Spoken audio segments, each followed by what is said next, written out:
Hello friends, welcome back to my channel. कैसे हैं आप सब? आशा करती हूँ अच्छे होंगे। तो मैं सुमन आप सभी का स्वागत करती हूँ अपने यूट्यूब चैनल सुमन लाइफ स्टाइल में। तो देखिए फ्रेंड्स, अभी मैं बनाई थी ब्लैक कलर का सूट, तो उसमें डोरी लगाना था। तो अभी मैं डोरी सिलूँगी और ये जो पटियाला का कपड़ा है इसी से मैं निकालूँगी डोरी, क्योंकि जो सूट का कपड़ा था उसमें बहुत ही कम कपड़ा था, तो डोरी का कपड़ा जो नहीं बच पाया था। तो मैं सोची चलो ठीक है, पटियाला से ही निकाल लेती हूँ। इसको ना लंबाई से निकालूंगी ताकि हमारा जो डोरी है दोनों पार्ट्स का एक साथ ही निकल जाए। बार बार क्या बनाते रहना, तो मैं सोची एक ही बार करूंगी, बस पूरा ही मतलब दोनों साइड का डोरी निकल जाएगा हमारा। उसके बाद बनाऊंगी लटकन, जो कि छोटे छोटे पार्ट्स बचे थे सूट के कपड़े से, वो मैं बचा के रखी हूँ। तो मैं ये भी बताना चाहती हूँ कि अगर आपके पास अगर कोई कपड़ा आप सिल रहे हैं, सूट हो या तो ब्लाउज है, तो छोटे छोटे जो पीस हैं उसे आप बचा के रखें डोरी या लटकन के लिए, ताकि आप उसे यूज कर सकें। नहीं तो अगर आप डोरी नहीं भी लगा रहे हैं फिर भी आप उसे रखे रहें जब तक कि आपको कस्टमर की तरफ से ओके ना मिल जाए। मतलब क्या ओके का कि वो लेके गए ब्लाउज, उसके बाद उसका फिटिंग ढीला जो भी है वो आप देख लिए, चेक कर लिए कि हाँ ब्लाउज पूरा परफेक्ट हो गया है, वो आपको बता दिए हैं कि ब्लाउज बिल्कुल ठीक है, मुझे अच्छे से हो गया, तब आप उसके जो भी कतरन है उसे आप फेंक सकते हैं। लेकिन हाँ मेरे साथ मतलब ऐसा हुआ है, मैं अपना अनुभव बता रही हूँ कि अगर आप फेंक दिए छोटा टुकड़ा, जैसे कि एक बार हुआ था मेरे साथ कि ब्लाउज मैं कटिंग की इसीलिए, उसके बाद जो भी कतरन वगैरह बचे थे वो मैं फेंक दी थी। उसके बाद जब मैं ऑर्डर का कपड़ा दी तो वो जब ट्राई किए थे तो उनका जो चेस्ट के पास बहुत ही टाइट हो रहा था ब्लाउज, तो फिर उन्होंने बोला कि इसमें थोड़ा सा कपड़ा जॉइंट करके आप बड़ा कर दीजिए। तो फिर मैं बहुत ही परेशान हो गई थी, क्योंकि मैं तो कपड़े सारे जो भी थे कतरन वो फेंक दी थी। तो फिर उसी से मिलता जुलता मेरे पास एक कपड़ा था, तो उसी को डाल के मैं यूज कर ली थी।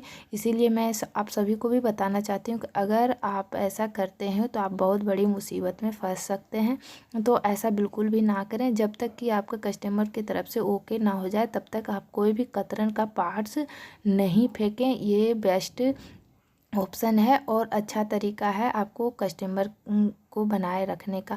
उसके बाद दूसरी बात रही, बहुत ऐसे हाउस वाइफ हैं जो कि झाड़ू पोछा करने में ही अपना दिन समय बर्बाद कर देते हैं और अपना दिन गुजार देते हैं। वो सोचते हैं मेरा यही ज़िंदगी है, बस झाड़ू पोछा करो, खाना बनाओ और फिर सो जाओ, बस यही। लेकिन नहीं, बहुत ऐसी महिलाएं भी हैं जो कि काम करना चाहती है लेकिन उनको काम करने नहीं दिया जा रहा है। वो सारा काम ख़त्म करके कुछ करना चाहती है, तो उनको मैं, जो नहीं करना चाहते उनको तो मैं कुछ नहीं बोल सकती हूँ, लेकिन जो करना चाहते हैं कुछ काम, उनके लिए मैं बोल रही हूँ कि अगर आप कुछ काम करना चाहते हैं और आपके पेरेंट्स मना कर रहे हैं कहीं बाहर निकलने से या तो फिर घर में भी काम करने से, तो देखिए फ्रेंड्स, हम बिना परमिशन का तो काम नहीं कर सकते, क्योंकि हमारे जो बड़े हैं, हमारे जो पेरेंट्स हैं, वो जो बोलते हैं वो हमारे के लिए ही बोलते हैं, हमारे फ़ायदे के लिए ही बोलते हैं। लेकिन कभी कभी ऐसा होता है कि हमारे बच्चे भी हमसे कुछ अच्छा सोच लेते हैं, तो आप अपने पेरेंट्स को उसके फ़ायदे समझाइए, उनके बारे में, जो आप काम करना चाहते हैं उनके बारे में बताइए कि ये काम मैं करना चाहती हूँ, इसमें कोई भी बुरा काम नहीं है, अच्छा काम है, जैसे सिलाई का ही काम है। तो आप उनसे बोल सकते हैं कि ये घर बैठे मैं आराम से काम कर सकती हूँ, इसमें कोई भी दिक्कत नहीं है, कस्टमर आएंगे कपड़े देंगे, फिर मैं सिलूँगी, फिर लेके चले जाएंगे, वो हमें कहीं जाने का ज़रूरत नहीं है। तो अगर आप अपने पेरेंट्स को अच्छे से बैठा के उनको समझाएंगे तो वो आपकी बात ज़रूर समझेंगे, क्योंकि अगर आप अपने बच्चों के लिए, अपने परिवार के लिए टाइम निकाल रहे हैं, उनके बारे में सोच रहे हैं, तो आपके पेरेंट्स भी, आपके बड़े भी, आपके बच्चे भी ज़रूर आपके बारे में सोचेंगे कि नहीं, जब वो इतना कर रहे हैं तो मैं भी कुछ कर सकता हूँ उसके लिए। तो ऐसा होता है और ऐसा होगा। तो आप ज़रूर एक बार ट्राई करें, जो भी मैं ट्रिक बता रही हूँ आप ज़रूर, अगर आप काम करना चाहते हैं और आपके पेरेंट्स रेडी नहीं हो रहे हैं तो ये ट्रिक आप ज़रूर आजमाएं, आपको ज़रूर फ़ायदा मिलेगा और आप भी कुछ काम कर सकेंगे। और एक बात मैं उनको भी बोलना चाहती हूँ, जो महिलाएं कि सारा काम ख़त्म करके उसके बाद जो सोते हैं और बोलते हैं कि मेरे पास बिल्कुल भी टाइम नहीं है, मैं टाइम नहीं मिलता है, तो मैं बोलना चाहूँगी कि देखिए टाइम तो सबको मिलता है, ऐसा नहीं है। सारे जो लेडीज़ हैं सारे उतने ही काम करते हैं, झाड़ू पोछा बर्तन, बस इतने ही काम सारे करते हैं। लेकिन कोई होता है कि फटाफट से कर लेता है, कोई आराम आराम से करता है, ऐसा है। कोई काम करके फिर दोपहर में सो जाता है। तो हम जो काम करते हैं उसी जो कि दोपहर में सोते हैं 2 घंटा 3 घंटा, उसी से टाइम निकाल के हम अपना एक काम करते हैं, अपना एक पहचान बनाते हैं, अपना नाम बनाते हैं। क्योंकि ज़िंदगी में आप आए हैं तो झाड़ू पोछा करके चले जाएंगे, आपको कोई नहीं याद करेगा, क्योंकि एक समय में सबको जाना ही है। ऐसा नहीं है कि हम ज़िंदगी भर के लिए ही रहने आए हैं तो आज न कल अपना नाम बना लेंगे, अपना पहचान बना लेंगे, ऐसा नहीं होता है। आपको एक लिमिट टाइम दिया गया है कि आप इतना टाइम तक आप रहेंगे, तो आप उसी के बीच में आपको अपना नाम भी बनाना है। साथ में अपना, आप एक औरत हैं तो आपको अपना काम भी करना है, जो कि घर का काम है उसे भी करना है, साथ साथ में आप अपना नाम भी बना सकते हैं। तो अगर आप काम करना चाहते हैं तो आप पहले खुद को समझाइए, खुद को मनाइए, क्योंकि आप जब तक अंदर से नहीं मानेंगे, अंदर से अपने आप को नहीं पहचानेंगे, तब तक आप कुछ काम नहीं कर सकते। अपने आप को पहचाने, अपने हुनर को पहचाने कि आप क्या काम अच्छे से कर सकते हैं।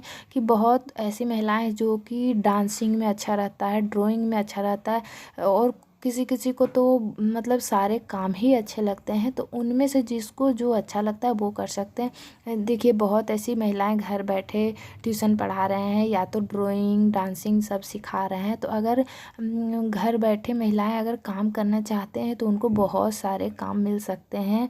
आजकल तो लेडीज़ इतनी जागरूक हो गई है कि इतने बड़े बड़े काम कर रहे हैं, तो हम हाउस वाइफ ही पीछे क्यों रहें, हम भी कुछ काम कर सकते हैं। घर पे बैठे पूरा घर परिवार को देखते हुए अपना काम को कर सकते हैं। तो देखिए फ़िलहाल तो ये डोरी बन चुका है, और अभी ये जो छोटे छोटे पार्ट्स देख रहे हैं ये सारे सूट्स के कटिंग है, तो इसी से मैं बना ले रही हूँ लटकन। तो फ्रेंड्स, अगर आप सभी को मेरा वीडियो अच्छा लगता है तो प्लीज़ एक लाइक शेयर सब्सक्राइब भी कर दें, ताकि मेरा कोई भी वीडियो आए तो आपको पहले पता चले, और फिर आपको जो मैं बता रही हूँ वो भी आपको समझ में आए। तो वीडियो को बिना स्किप किए हुए देखिएगा। और फ्रेंड्स, मैं एक बात और करना चाहती हूँ कि बहुत ऐसी महिलाएं हैं जो कि मतलब उनको आता है, अच्छे तरह से काम आता है, लेकिन वो सोचते हैं नहीं मैं नहीं कर पाऊँगी। क्योंकि बहुत ऐसी महिलाएं जो कि सिलाई का काम करते हैं, उसके बाद 10 दिन 15 दिन किए फिर वो ऊब जाते हैं, बोलते हैं नहीं ये काम मेरे से नहीं हो पाएगा, मैं नहीं कर पाऊँगी।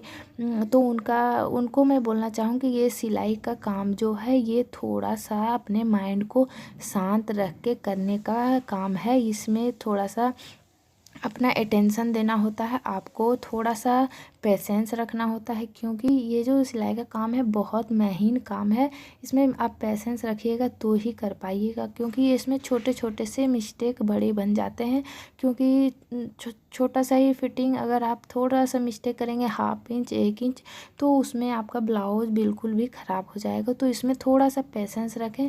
अगर आप पेशेंस रखेंगे तो आप सारे काम अच्छे से कर सकेंगे, और सही तरीके से कर सकेंगे, और अपने पैरों पे खड़ी हो सकेंगे, आत्मनिर्भर बन सकेंगे, और पैसे कमा सकेंगे। बहुत ऐसी हाउस वाइफ भी हैं जैसे कि हम लोग का बात सुन के जो कमेंट मारते हैं या तो फिर बुरा सोचते हैं, उनके लिए है कि बहुत ऐसी महिलाएं बोलते हैं कि हमें पैसे मिल रहे हैं तो हम क्यों काम करें, हमें घर से इतने सारे पैसे मिल रहे हैं, हमें काम करने की ज़रूरत नहीं है। तो उनको भी मैं बोलना चाहूँगी कि एक समय ऐसा आता है ना कि उस समय आपको एहसास होगा कि मुझे भी काम करना चाहिए, मैं भी खुद का पैसे कमाती तो अच्छा रहता। कभी ना कभी ऐसा समय ज़रूर आता है, ऐसा वक्त ज़रूर आता है कि एक बार मन में ये सवाल ज़रूर उठता है कि अगर मेरे पैसे होते तो मुझसे कोई ऐसा सवाल नहीं कर सकता। तो इसलिए मैं ऐसा बोल रही हूँ कि कभी कभी ऐसा होता है ना कि हमें पैसे मिले हैं 1000 2000 की, हाँ खर्च करो,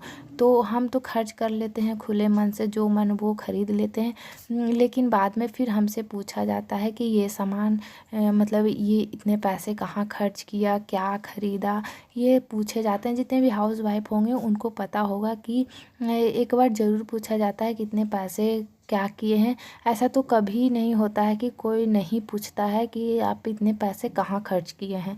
तो ऐसा मतलब हर एक से पूछा ही जाता है। अगर आपको कोई पैसे दे रहे हैं तो ये नहीं बोल रही हूँ कि वो रोक टोक कर रहे हैं या तो कोई चीज़ मना करने के लिए पूछ रहे हैं, नहीं। अगर वो मेहनत से पैसे कमा रहे हैं तो वो एक बार ज़रूर पूछेंगे कि मेरे पैसे जो हैं वो गलत चीज़ों में तो खर्च नहीं हो रहे हैं ना, मतलब उसका सही उपयोग जो तो हो रहा है ना। क्योंकि जो पैसे कमाते हैं उसी को पैसे का वैल्यू पता होता है, उनका मेहनत लगा हुआ रहता है उसमें, तो उनको इतना जानकारी होना चाहिए कि मेरे पैसे कहाँ खर्च हो रहे हैं।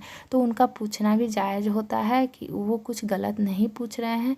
तो अगर आप खुद से पैसे कमाएंगे, आत्मनिर्भर बनेंगे, तो आप ये चीज़ से आप छुटकारा पा सकते हैं कि आपको किसी का सवालों का जवाब देना पड़ेगा। अगर आप खुद का पैसे कमाने लगेंगे तो अपने पैसे खुद खर्च करने में आपको थोड़ा सा दर्द होगा कि नहीं, मैं ये चीज़ नहीं लूँगी, मेरे पैसे खर्च हो जाएंगे।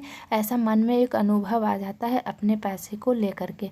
तो सभी को आत्मनिर्भर बनने के लिए सभी को पैसे कमाना चाहिए, खुद का कुछ काम करना चाहिए, ताकि वो ज़िंदगी में आगे बढ़ सके, अपने पैरों पे खड़ा हो सके। तो देखिए फ्रेंड्स, ये बन के रेडी हो गया है, मेरा सूट और लटकन दोनों रेडी हो गया है। तो फ्रेंड्स, आज का वीडियो आप सभी को मेरा कैसा लगा है कमेंट करके ज़रूर बताइएगा। और फिलहाल इसे देखिए मैं बीच से काट रही हूँ। तो चलिए फ्रेंड्स, मिलती हूँ नेक्स्ट वीडियो में आप लोगों के लिए कुछ अच्छा कुछ नया लेकर के। तब तक के लिए बाय बाय।